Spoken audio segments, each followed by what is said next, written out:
Okay, welcome back everyone as we continue revolution, socialism, and global conflict, the rise and fall of world communism. And we continue this chapter with revolutions as a path to communism. Okay, communist revolutions drew on the mystique of the French Revolution. They got rid of the landed aristocracies and the old ruling classes, and more involved were peasant upheavals and rebellions, especially in the countryside, as well as the educated leadership within the cities. Now, the French, Russian, and Chinese revolutions all looked to a modernizing future with the purpose of getting rid of anything from the past. But there were some important differences. The communist revolutions were made by highly organized parties guided by a Marxist ideology, and the middle classes were among the victims of the communist upheavals, whereas the middle classes were the chief beneficiaries of the French Revolution. And the communist revolutions carried explicit messages of gender equality, which most definitely appealed to their feminine populations.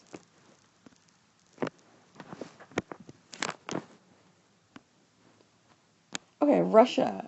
Revolution in a single year. Now, Russia's revolution in 1917 was sudden and rather explosive. Tsar Nicholas II was forced to abdicate his throne in February of 1917. And the Russian Revolution is accompanied with a massive amount of social upheaval. There was deep-seated social revolution quite quickly showed the inadequacy of the provisional government that Tsar Nicholas II established in attempts to please those that were dissatisfied with the direction that the government was going, and how they responded to the 1905 Russo-Japanese defeat, and with the way that World War I was going, thus leading to almost like a Romanov collapse within World War I. And due to Russia's terrible leadership and performance in the First World War, the Tsarist regime ultimately collapsed in 1917. The government would not and could not meet the demands of the revolutionary masses.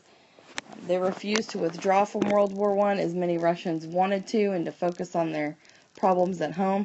And that really left an opening for the rise of more radical groups. And the most effective opposition group was the Bolsheviks, led by Vladimir Ulyanov, or otherwise known as Lenin.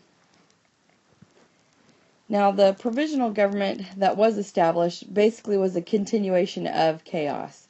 The new moderate provisional government faced many of the same problems that the Tsar faced, including a widespread social revolution, mass desertions from the armed forces, and people were increasingly looking to radical parties for solutions. And thus the Bolsheviks then seized power.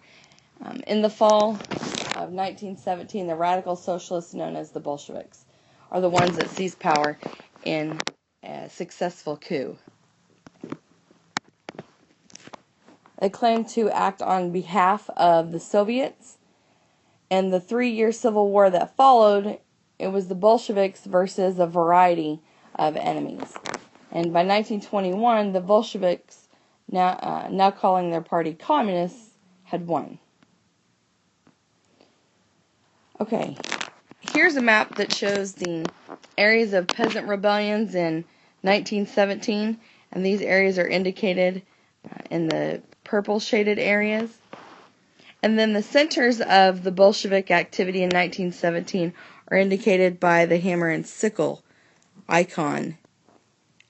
As you can see, most of the revolutionary movements and actions take place in the western part of the Russian Empire, which is all indicated here in yellow. And this is where a vast majority of the population resided. It's an excellent map, gives you a good visual.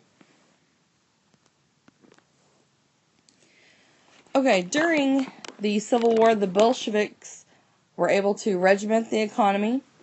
They suppressed several nationalist rebellions, committed atrocities just as their enemies did, integrated many of the lower class men into the Red Army and into local governments. They claimed to defend Russia from imperialists as well as from international exploiters. And they really strengthened their tendency toward authoritarianism during this 3-year civil war. Lenin's vision of Marxism, Lenin, the Bolshevik leader, went against Marxist orthodoxy as Russia was not yet a fully industrialized society, and Marx believed that a society must completely achieve full industrialization in order to have that social revolution. And Lenin argued that Russia would serve as a socialist beachhead for the coming world revolution. Now, the Bolsheviks controlled the capital and a few cities during the Civil War.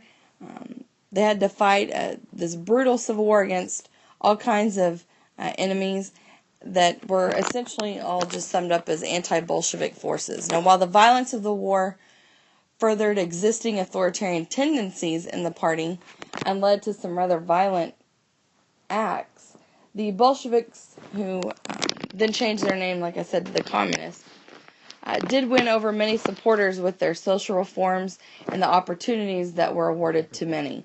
In the end, they defeated their rivals and established the Union of Socialist Soviet Republics, or what became known as the USSR. Now, for the next 25 years, the new USSR was the only communist country. And the USSR remained basically a lone island of communism in a sea of capitalism. And this really lasted until after the Second World War. Faced with the American effort to extend influence into Eastern Europe, and with the Marshall Plan that the United States had created in order to give Europe aid after World War II, World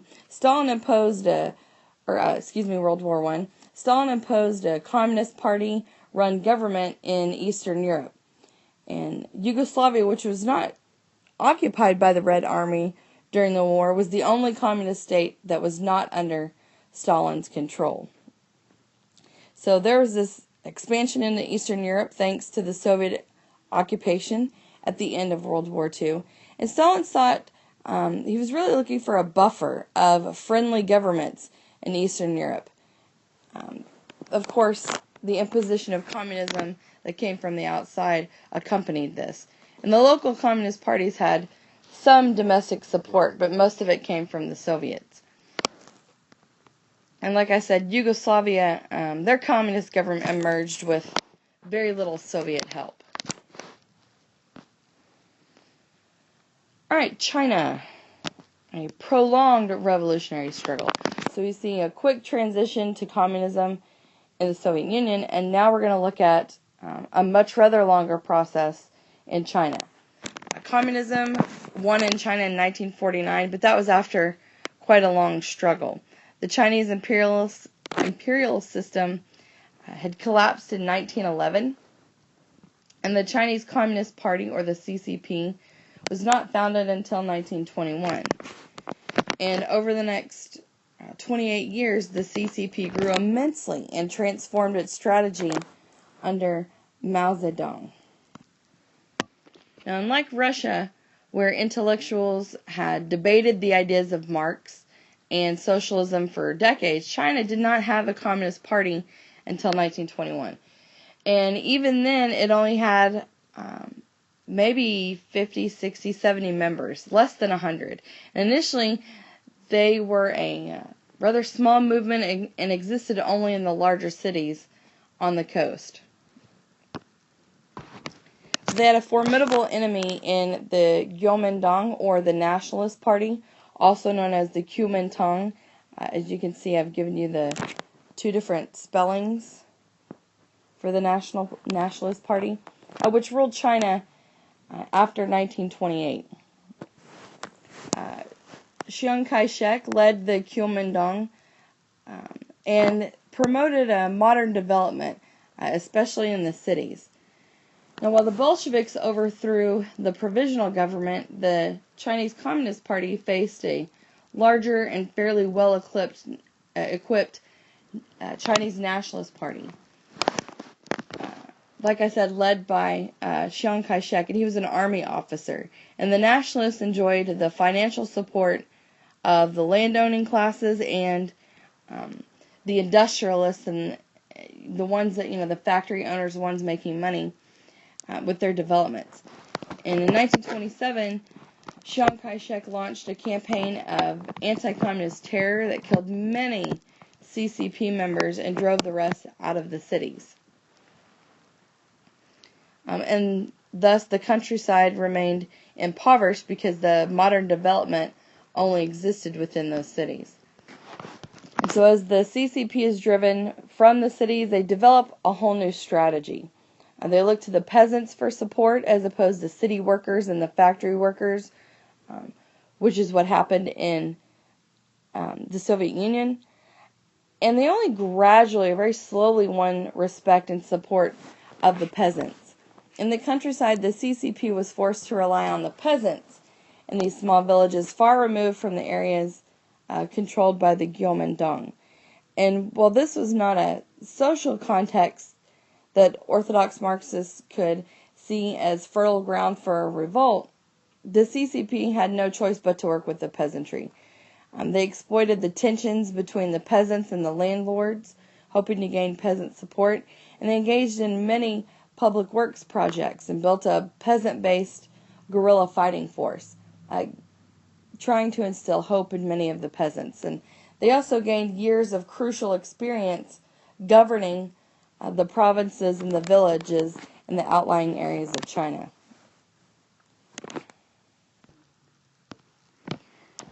In order to recruit women, the Chinese had to make important reforms in the regions that they controlled.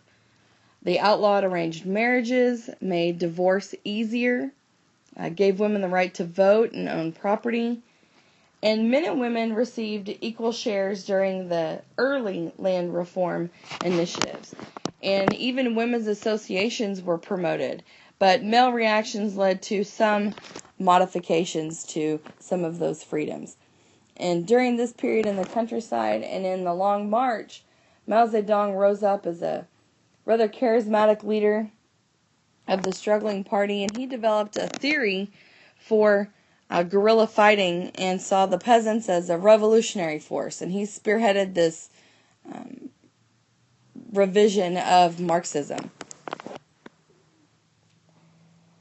Now, given a boost by Japan's invasion of China, the Chinese communists gained a reputation for resisting Japanese occupation. And they became more effective at fighting the Japanese than the Kuomintang. And the CCP addressed both foreign imperialism and peasant exploitation, which of course gave them many supporters, and expressed Chinese nationalism and a demand for social change was also a big part of their platform. They gained a reputation for honesty, unlike the Kuomintang, and so this was really a triumph for the CCP by 1949. When the war with Japan ended, there were 4 years of struggle between the communists and the nationalists, with Mao's Communist Party declaring victory in Tiananmen Square in October of 1949. And that victory came from its base in the countryside, where its track record in the war with Japan and its superior organization originated.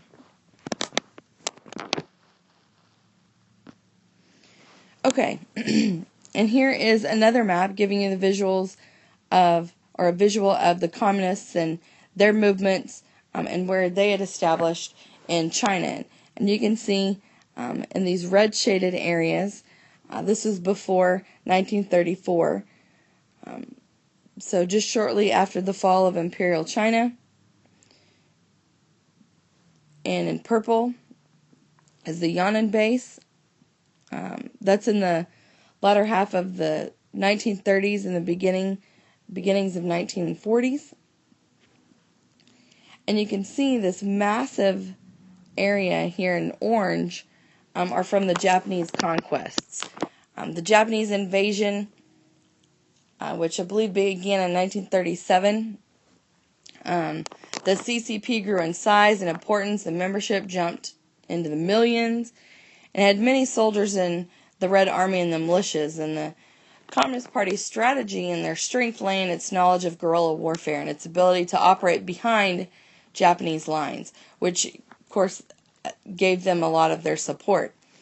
And in contrast to the CCP's actions against the invaders, the Kuomintang retreated deeper into China as opposed to fighting back, and that forged closer ties with the landowning classes and seemed more concerned with fighting the communists as opposed to the foreigners, the invading Japanese. So the communist credibility rose thanks to its actions and the increasing dissatisfaction with Chiang Kai-shek's regime and how he was running the Kuomintang. And that is the conclusion of Section 2, Revolutions as a Path to Communism. And I will see you again for Building Socialism.